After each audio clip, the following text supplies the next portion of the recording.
Hello. I'm going back to Kuwait today. My flight is at 5 p.m., so I have to leave my apartment at 12 p.m. You know, maybe the road will take 2 hours or 2 hours and a half if it's crowded to the airport, and 3 hours I have to be 3 hours before the airplane travels. Whenever I travel to Kuwait, I always get that feeling of very peculiar excitement. You know that rush of adrenaline you get when if you ever bungee jumped or ever drove very fast in a lane that's gonna be closed in a mile or two, but you're just driving so fast and there's no time for you to hit the brakes, or if you ever done something that's very risky, I get that feeling of a deep surge of chemicals just running all over my body. So sometimes it's very difficult to differentiate whether I'm excited, happy, depressed, or even afraid. Like even when it comes to fear, I'm not a person who's afraid about a lot of things. Like I'm a person who worries. Yes, I worry a lot, but I'm not afraid generally. If there is fear, it's fear of what I'm going to do. If I was in a fight or something, if I was in an argument, I'm always afraid of what I'm going to say. I'm not really afraid of what the other person is going to do or say. So, because I have this tendency to just take it a little bit, just a little bit of a notch overboard, just a little bit. So, uh, uh, what drove me to make this video is, and I made a lot of videos actually, I just didn't upload them. Not about this topic, about a lot of topics, but I think I'm gonna upload this one. What made me make a video is the fact that an acquaintance of mine, well, now he's an acquaintance, he used to be a very close friend, just contacted me over Facebook and said, "Hey, I haven't seen you in ages, call me," and that's my number. And we used to be very close friends, we used to hang out, we had a very big group, but one day he met different sort of type of friends, and he wanted to impress them so bad that he started to change. Then we just disconnected. We didn't fight or anything. He just didn't call me, and I just didn't call him. I was busy with my college and my studies, so I just had to travel. So now he's contacting me, wanting me to call him, and I'm thinking, why now? After all this time, why do you want to talk to me now? Why do you want me to talk to you now? And it got me into thinking, why do people always come at the end of everything? Rarely you would find someone that would help you from the beginning to the end, or start from the middle and help you. They always come a mile before the finish line, and they would try to help, they would try to be supportive and assist you with whatever you're going through. 5 years in this country, nobody called me. 5 years in this country, I could count the people who called me on one hand, and those people are my parents, my aunt, my other aunt, and that friend that it's, you know, those couple of friends. Each time I have this certain friend that would call me, and I would think that he or she wants to be close to me, but apparently they're just lonely and nobody really lets them talk or lets them be themselves except me.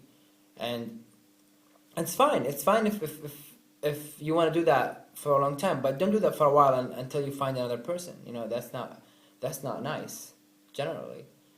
And people wonder why I might not being nice with other people right now. It's just strange for me that now I'm at the finish line, now that everything is going to be over, now that I have my psychology diploma, now that I'm going to get my license in the industry and going to begin my real life. Now you want to be friends?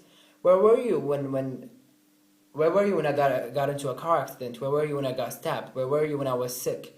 Where were you when I was hungry here? I mean, yes, I got a scholarship, but sometimes things go bad, and sometimes you don't know if you're going to pay your rent next month or not. A lot of people are peculiar for me. Now you want to help me? Why do you want to help me now? Why? It's what's painful for me, not the fact that you weren't there when I needed you. The fact that you came at the finish line. What, it's 3 months and I'm done? I think I can suck it up for 3 months. I think that I can. I mean, I wish that I was fine and perfect all the time, and you were there in the middle of the road. That would have been nice. And everybody's asking me, why do you keep on saying I can make it alone, I can make it alone? And I'm talking about life regarding love or relationships only. I'm talking about life in general. I can make it alone because I don't need anybody else. All I need, my true and honest belief, is my parents, my family, my one or two friends. One friend is enough. I think if anybody has one close friend, they're pretty lucky. And myself, that's all I need. I don't really need much. Because I've been through worse situations. I've been through situations where I had nobody at all except my family. And now that I know that my family is the only people who will stick with me no matter what, are the only people who would just support me, even if I fuck up repeatedly in front of them, they will make sure that they're there. Maybe in their own version, maybe in their own system, but they will be there. And I'm thankful for that. That's why I don't have this desire and urge for you to support me and be around me. And that's why I question why are you coming over to help me now. It's 5 a.m. right now. I haven't slept since yesterday. I'm a little bit groggy because I had to do a lot of things. But the question of why everyone wants to help me right now is just peculiar to me. And now that I'm going to Kuwait, I will open the possibilities for me to see the people that I had in my life before. But I will not leave a door for close friendship or a close relationship just right away. I will give it 2 years or 1 year of a buffer. Like I won't be close to a person anymore again, any new person again, unless 1 year passes over.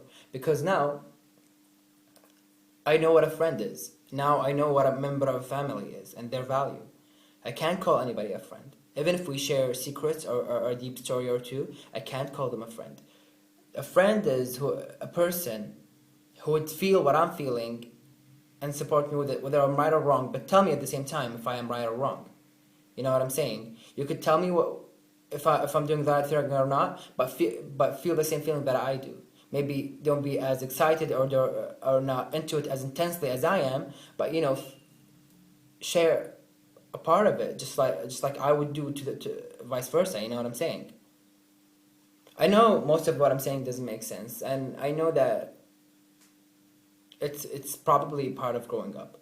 But every day people shock you and surprise you, and I have a lot of things that shock and surprise people too. But somehow I've managed to make a fool out of myself by not learning from my lessons. But now, after 2 years, I think those past 2 years, I've learned a lot.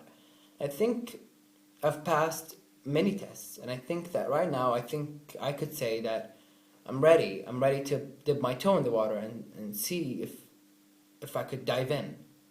I'm not gonna go in right away. I'm just gonna tiptoe, jump in a little bit, then go through a through dive and a thorough dive, and I'll see what goes on. Thank you for listening. I have made a lot of videos about a lot of things, but I can't upload them because I kind of I don't want to flood my YouTube channel with a lot of things, especially that when my life is just as regular as all of yours. So I have nothing special to give, but maybe I'll upload them sooner or later. But they're gonna be late, so you don't have to watch them. Thank you for listening again.